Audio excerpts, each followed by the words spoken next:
So let's loop back though and talk about your life. You grew up in LA. You befriended a Japanese kid, and you ended up studying Japanese, going to a Japanese school, and fill us out, carry it on from there. Give us some details, because people always like to know someone's background, and many people may not have known anything about you prior to this interview. Well, I'm old. I guess that's the first thing. I was born, when I was born, World War II was still going on. I was born in 1944. Okay. So I was born into a very different world than now. And if someone had said to me, guess what, by the time you're 70, the world is going to look this way, specifically American culture is going to look the way it now looks, I would have said, no way in the world is that going to happen. I was indoctrinated into American culture of the 1950s. That was my experience as a little boy. Eisenhower was president, and the world looked a certain way. And Asia was not cool. Particularly Japan was not cool. I mean, we were still fighting the Japanese when my dad was off fighting the Japanese when I was born. Yeah, so was It was mine. off in the Pacific. Actually, mine had fought in the Pacific, and the Air Force shot down a couple of Japanese Zeros and so on. Yeah. Yeah. So I guess we have a comparable Yeah. cultural perspective. Where were you born? Norwalk, Connecticut in 1949. Yeah, well, I was born in LA. And my family of origin is Jewish with a, fairly good sense of that cultural identity. I mean, I went to synagogue, things like that. I went to Hebrew school, but when I was in what was then called junior high, what now would be called middle school, my best friend was third generation Japanese American, as you mentioned. So his family used to go see Japanese movies, which were not like cool or popular, at all. It's just because they had, a certain cultural heritage and so forth. So they took me to see Japanese movies, and I just was mesmerized, just entranced by the culture of pre-modern Japan. So I started to, I went on this whole adventure. I found out that I wanted to know everything I could possibly know about that culture. You know how when you're a kid you can get on to something like, it could be anything. But, it used to be cars, maybe a stamp collection. Yeah, or playing the guitar or whatever. Yeah, So. but nowadays might be something a little different. Yeah. But so I just got onto this Japanese thing. I was 14 years old. I want to know everything about this weird world. And throughout my life, I've been fortunate to have certain sort of epiphanies or insights that came to me. And the insight that came to me about this is, if you want to know a culture, language is the key. You have to master the written and spoken language. So I found out that they had Japanese school that met in afternoons after American public school, met all day Saturday, sort of like Hebrew school for Japanese American kids. So I enrolled in Japanese school, and by the time I had graduated from high school, I had had the incredible privilege of growing up bilingual and bicultural without leaving Los Angeles. So I graduated from Venice High. You may have heard of it, Venice, California, where I was a nerdy nobody. And the same week, I graduated from Sawtell Japanese Language Institute, where I was the class valedictorian because I was the only non-Asian person that had ever gone through the Japanese education system in Los Angeles. And they wanted to show off this weird white guy that was pretty good in Japanese. So, but I realized that I'd never be able to really understand the background, understand Japan unless I knew the classical background of Japan. So the main cultural influence on Japan, of course, is China. So I said, okay, I better learn Chinese too. So Wow. my parents dutifully got me a Mandarin Chinese tutor, still in high school. Then it's like, well, I'll never understand China unless I understand the Buddhist stuff, and that came from India. So once again, well, the key is the language. The classical language of India is Sanskrit. My parents dutifully got me a Sanskrit tutor, still in high school. So I had this incredible privilege of, you know, in LA of this rich Asian language background at a fairly early age. So that led to my going to Japan, and that led to encounters with actual Buddhists who were practitioners, and that led to a perception, well, maybe there's something to this stuff. So when I came back to the United States, I decided to do my graduate study not in Asian languages, but in Buddhist studies. Mm-hmm. So I went to the University of Wisconsin. It was the late 60s. Big cultural shifts were happening, and Madison was one of the centers, as you may know. I mean, we had a socialist mayor who I knew. We had, there was a lot of radical things going on, a lot of drug use. It was a really exciting time. And here I was getting a PhD in Buddhist studies. But I was still an academic. But then a couple things happened that got me more interested in the notion of practicing rather than just academically studying Buddhism. One thing was, like most people of that time, I used a lot of drugs, had some altered experiences, and it's like, oh, okay, well, there's maybe some possibilities of other forms of consciousness. And that was sort of on the pleasant side.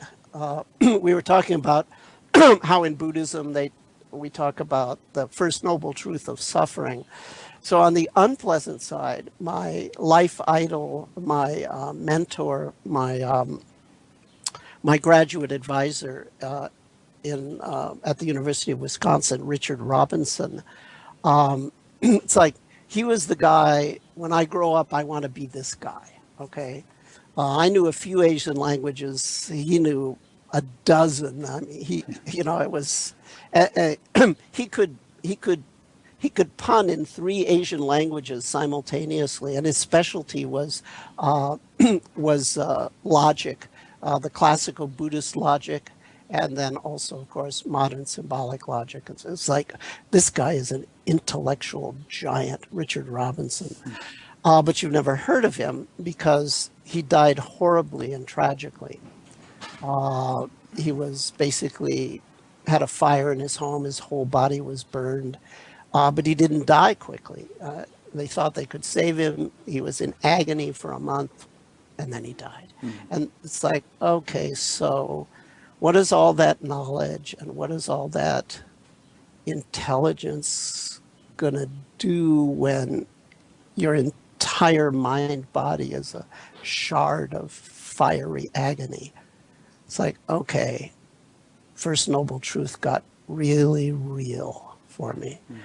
And I knew there was something called Buddhist practice, and I knew that there were possibilities of altered states from the drug experiences. So that sort of shunted me away from academic Buddhism, although I had this incredible background, but I didn't become a professor.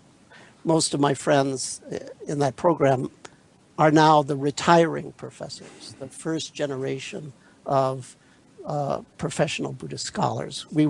Most of us were trained at the University of Wisconsin in that golden age, that magic time. So in any event, my interest then shifted to practice. And I was ordained in 1970 as a Buddhist monk in the Shingon, which is Japanese Vajrayana. And then just to finish it off, at a Zen retreat, actually, in Japan, I did some Zen too. I met an Irish Catholic priest named Father William Johnston. You can find his books. His first and probably most famous book was called Christian Zen. So he was part of this Christian Buddhist dialogue that had been started, where the meditators who were Christian, primarily Catholic, Roman Catholic, and then the meditators who were Buddhist, primarily Zen, were dialoguing. And of course, if you get theologians from opposite religions together, in the room, what you get is a huge contentious argument.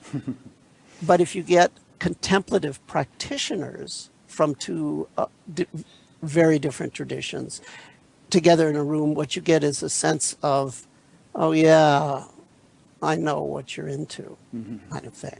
So I've always thought that. I've always thought that if you could get Jesus and Buddha and Krishna and Muhammad and so on, and Zoroaster all in one room, they'd just have a grand old time, talking to each other with no friction or disagreement whatsoever. It's just just their followers who've totally lost what they were teaching originally, who have a problem with one another. I think in the long run there would be a consensus. There might be some initial disagreements, though.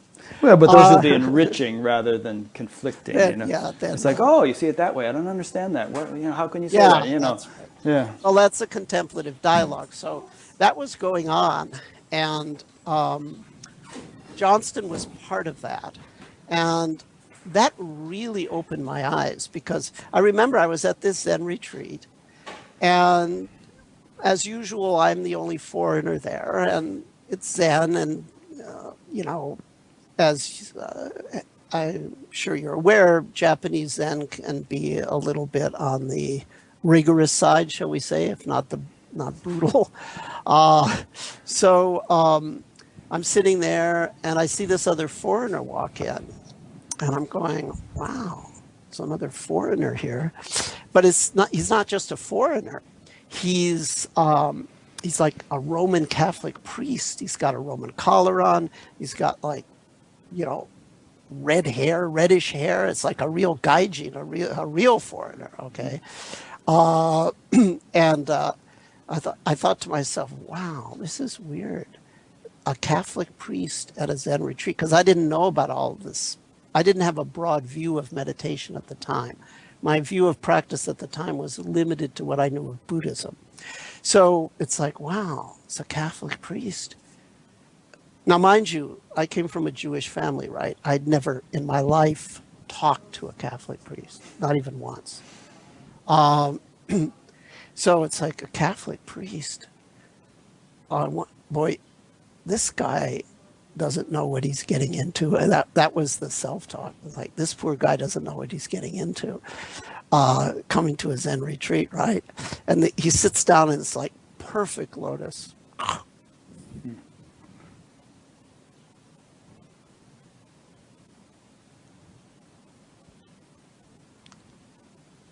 And I thought, whoa, guy sits like a Zen master. It's like, what's going on? So at the break, I struck up a conversation, found out, okay, this is William Johnston, S.J., Society of Jesus, Irish Catholic priest. And he's been doing Zen for, 10, 20 years, something like that. And I found out that, in fact, all the Jesuits in Japan do Zen. And there's this whole, it's like, because their thing, okay, my thing was, I'll never understand this culture unless I master the language. The Jesuit thing in Japan was, you'll never understand this culture unless you do Zen, Christian Zen. Wow, that's really interesting. So we became friends. And he lived at the Jesuit house in Tokyo. He had a room there with the other Jesuits. And he traveled a lot. And when he was away, he let me stay in his room in Tokyo. And he had a library on comparative mysticism, all of the meditators of the main traditions, the standard textbooks, Christian, Jewish, in Christian, Catholic, Eastern Orthodox, all the yoga, the three vehicles of Buddhism, all, et cetera, et cetera, et cetera. So I started to read, and I realized, whoa, what I'm doing in Buddhist practice is actually a subset of a much larger worldwide contemplative experience. that is a universal core in all the cultures and all the ages, regardless of the theologies. Most of the major religions have had a meditating practice, and they sort of line up across, even though the doctrines and cultural practices are very different. There's a remarkable basic similarity, and suddenly I had a periodic table of spiritual elements. It's like, oh my God, this all falls into place. And one of the most surprising things was to discover that there was like a Jewish meditation tradition. I didn't, no one ever told me about that when I was in Hebrew school. It's like, wow. So that broadened my perspective on Buddhist practice from I'm doing Buddhist practice to, oh, I'm doing a particular form of something that has been known over the entire world. So I have to thank the Catholic Church for that. And one other huge thank is just before I left Japan, ran into Father Johnston, and he was showing me this article. The article appears in a book by a friend of mine. We weren't friends at the time, but later on we became friends. You know Charles Tart, who Charles Oh, Tart yeah, sure. is? So Charlie spread the phrase altered states of consciousness. That's his thing. And he wrote a classic book called Altered States of Consciousness. In that book, you'll find a piece of research by two scientists at Tokyo University, Hirai and Kasamatsu, on brain waves of Zen meditators. It's a classic piece of scientific research, actually a very elegant piece of research. So Johnston was all excited about this because he was a Jesuit, he was an academic, he was an intellectual. And it's like, whoa, look at this. These scientists are using objective means to look at a subjective spiritual experience and are in fact affirming that it is plausible that what these meditators report is actually happening based on the physiology that we see here. And he thought that was exciting, and I thought that was exciting. So I decided now we're talking, this is like maybe 1972, I'm making a guess here. So I'm thinking, okay, I started out, I wanted to be as Asian as anybody could be. I became a Buddhist monk in Japan. Okay, that's like being Japanese, right? I lived in that samurai movie for those years in a temple. Okay, I did this. I've ascended the mountain of Asia. I've come to the peak of what this civilization has achieved, which is the internal technology of meditation. Now I'm looking out. Well, had you actually realized the pinnacle of possibilities in that meditation and tradition? I mean, had you become fully enlightened, or you had just you just given it a good shot so far, but you'd immersed yourself in the culture that way? Well, I immersed myself in the technology. No, fully enlightened. Well, that's a whole other conversation. Yeah, we'll get into that. Not even yet the first experience, which is usually called stream entry or kensho, hadn't had that yet. Okay. But was a meditator and a committed meditator. Yeah. And I knew I was going to spend my whole life meditating, and that this is the pinnacle of Asia in terms of, okay, what did these people do better than anyone else? Number one, that is also important to everyone else. Mm-hmm. Number two, okay, two things. Then I look out, do I see a comparable peak somewhere? Is there something that some other civilization has done better than anyone else, number one? And number two, is important for everyone else? And the answer is yes, and there's only one, and it's Western science. Right. Specifically, what happened after the 16th, 17th century, Newton and so forth, that whole explosion that we're now living with, the scientific method, Francis Bacon, the whole thing. Okay, the Europe did that better than anyone else, and it's important to everyone else. So, what if somehow the best of the East and the West, the two sciences, could find a common ground? Well, Father Johnston was already showing me the inkling that that could happen. So I thought, okay, I know I'm going to just meditate my whole life. That's all I'm really interested in now. But on the side, I'll study math and quantified science. And maybe someday it will happen that there will be a cross-fertilization movement of East and West. If so, I'll be in an ideal position as a professional meditator and as a paraprofessional scientist. I'd be in an ideal position to participate in that cross-fertilization. And would you believe it? It has happened, and it's happened big time. So I'm just amazed. So the short story of me is I'm a Jewish American Buddhist that was turned on to science by an Irish